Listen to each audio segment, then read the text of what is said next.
due cose fondamentali. Da una parte i sogni, e penso che tutti voi ne abbiate fatto una locandina che rappresenti bene i sogni.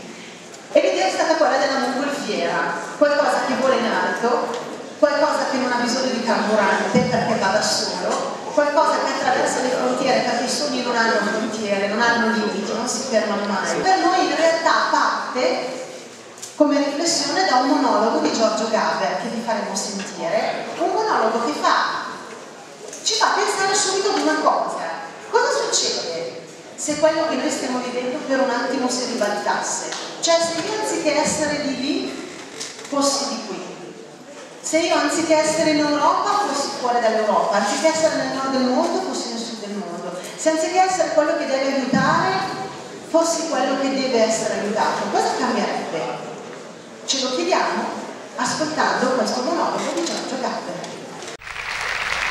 Non si capisce perché quasi sempre i sogni, proprio nel momento in cui, come specchi fedeli dell'anima, stanno per svelare al soggetto i suoi intendimenti nascosti, si interrompono.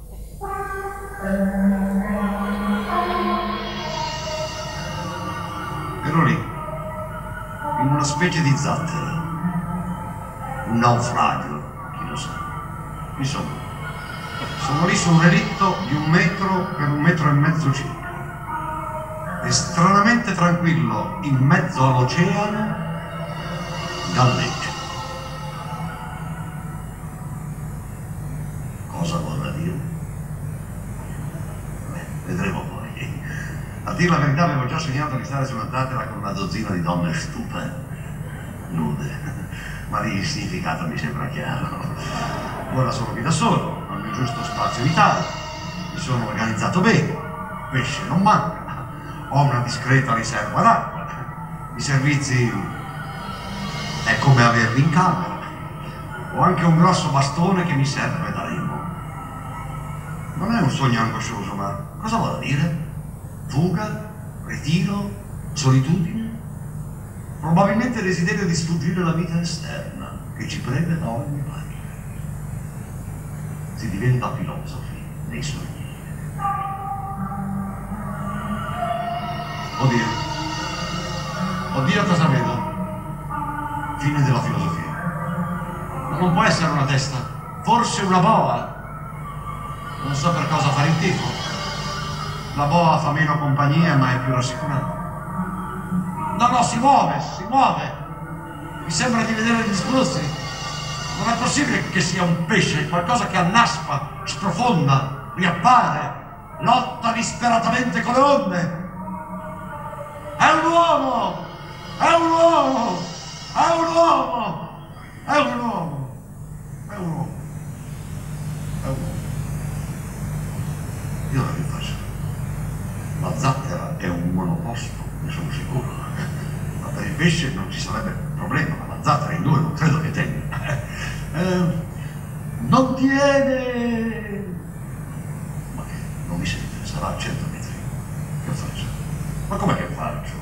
Sono sempre stato per la fratellanza, per l'ospitalità, per l'accoglienza, ho lottato tutta la vita per questi principi. Sì, ma non mi ero mai trovato. Quali principi? Questa è la fine, qui 2 non scambiamo.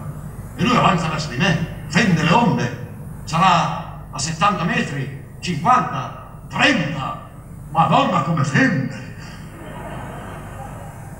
Quasi quasi mi preparo un vertice. E se non gli piace il pesce? Se gli piace solo la carne? Umana?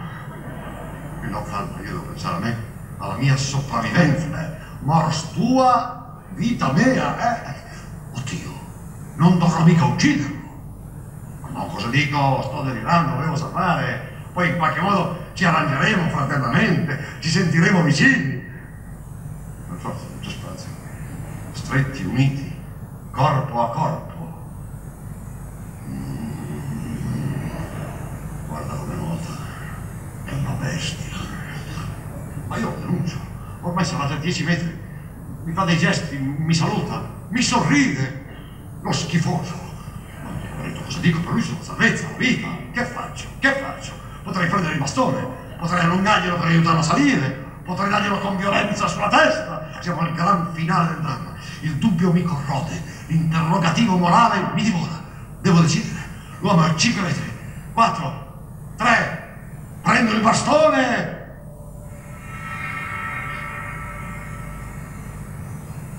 E a questo punto mi sono svegliato. Maledizione! Non saprò mai se nel mio intimo prevale il senso umanitario dell'accoglienza o la grande paura della minaccia. E devo saperlo, non posso restare in questo dubbio morale.